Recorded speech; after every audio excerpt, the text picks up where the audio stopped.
Assalamualaikum dan selamat petang semua. Nama saya Muhammad Hafiz bin Maskuri selaku pengurusi Kelab Dinamik Kepimpinan akan mengadakan satu perkuliahan iaitu eksplorasi bakat kepimpinan. Mahasiswa hebat pemimpin masa depan merupakan satu moto yang bakal direalisasikan dalam perkuliahan kali ini. Kepimpinan ialah suatu aktiviti perkongsian mengenai proses pembangunan bakat kepimpinan sebagai suatu usaha ke arah masa hadapan yang gemilang. Perkuliahan ini merangkumi 3 slot, iaitu slot pertama, apakah peranan sebagai pemimpin dan pengikut. Manakala slot kedua iaitu apakah perbandingan prinsip kepimpinan Barat dan Islam. Manakala slot yang terakhir iaitu slot ketiga, apakah masalah yang dihadapi oleh pemimpin. Zalika binti Abu Kasim selaku Bendahari Persatuan Dinamik Kepimpinan UKM akan menjelaskan 4 objektif bagi menjayakan eksplorasi bakat kepimpinan. Objektif yang pertama ialah untuk menerangkan tanggungjawab sebagai pemimpin dan pengikut. Objektif yang kedua, untuk memberi pendedahan perbandingan antara prinsip kepimpinan Barat dan prinsip kepimpinan Islam. Objektif yang ketiga, untuk mengatasi masalah yang sering dihadapi oleh pemimpin. Dan objektif yang keempat, untuk mendapatkan pemahaman yang mendalam dan menyeluruh tentang proses amalan komunikasi kepimpinan dalam Persatuan Pengurusan Kualiti. Saya Muhammad bin Razak selaku Timbalan Pengurusi akan membincangkan slot kedua iaitu tugas pemimpin. Pemimpin ada mempunyai 3 tugas penting. Yang pertama, bertanggungjawab menjaga kepentingan mereka yang berada di bawah pimpinannya. Dan yang kedua, selaku seorang pemimpin, mereka adalah menjadi tauladan yang baik dan optimis dalam melaksanakan suatu perkara agar dapat dicontohi oleh mereka yang di bawah pimpinannya. Dan terakhir, yang ketiga, mereka juga harus berfikir secara kritis bagi merancang strategi untuk mencapai kejayaan sesebuah organisasinya. Nama saya Nur Azrina binti Ahmad Suhair sebagai Ketua Protokol. Saya akan memberitahu mengenai tugas pengikut iaitu dalam slot yang kedua.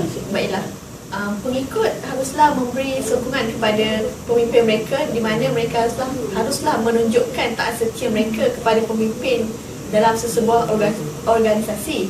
Dan yang kedua, seseorang pengikut haruslah sentiasa melibatkan diri dalam setiap aktiviti yang dilakukan di dalam organisasi tersebut secara produktif agar mereka dapat menyumbangkan idea-idea yang menarik untuk memajukan organisasi tersebut. Dan yang ketiga, pengikut juga haruslah mengetahui peranan-peranan mereka di dalam organisasi tersebut. Dan apa yang paling penting ialah pengikut haruslah menjaga nama baik organisasi yang mereka duduki.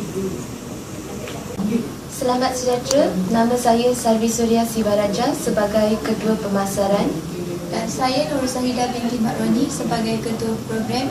Kami akan membentangkan perbandingan prinsip kepimpinan Barat dan Islam. Pertama, prinsip kepimpinan Islam. Seorang pemimpin perlulah amanah dalam memimpin sesuatu organisasi. Bagi Barat pula, seorang pemimpin haruslah mengenal pasti kekurangan dan kelebihan diri untuk dijadikan sumber kekuatan. Seterusnya, kepimpinan prinsip Islam haruslah berteraskan ciri kepimpinan yang bersifat mampunah seperti ikhlas dan adil. Manakala bagi Barat, pemimpin haruslah menguasai kemahiran teknikal termasuk kemahiran komputer. Dan akhir sekali, kepimpinan mestilah mempunyai kesinambungan tradisi kepimpinan para anbiya dan rasul.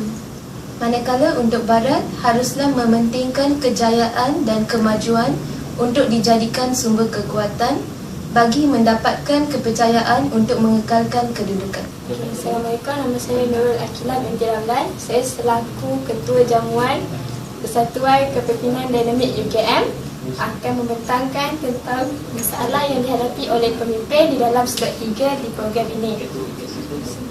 Manakala saya Nur Ashki binti Misni selaku Setiausaha Persatuan Dinamik Kepimpinan UKM akan membantu Akilah untuk menerangkan masalah yang dihadapi oleh pemimpin. Antara masalah yang akan dihadapi oleh pemimpin di dalam suatu organisasi ialah akan berhadapan dengan pelbagai cabaran dan risiko di luar organisasi ataupun di dalam organisasi yang tidak konsisten dan sering berubah.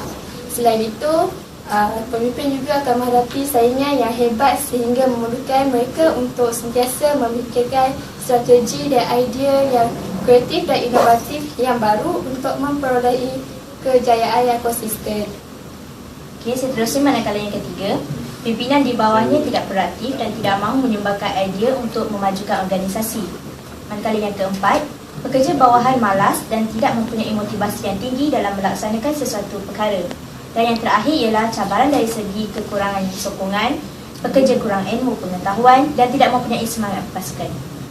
Saya Nur Aini binti Muhammad Azri selaku Ketua Teknikal. Sebagai penutup, setinggi-tinggi pengharapan agar program eksplorasi bakat kepimpinan bahawa anjuran kami ini akan mendapat sambutan yang memberangsangkan daripada mahasiswa ke Universiti Kebangsaan Malaysia. Ini adalah kerana program ini dapat membantu menanamkan ciri-ciri kepimpinan dalam diri mahasiswa untuk mempersiapkan diri menghadapi cabaran di masa hadapan.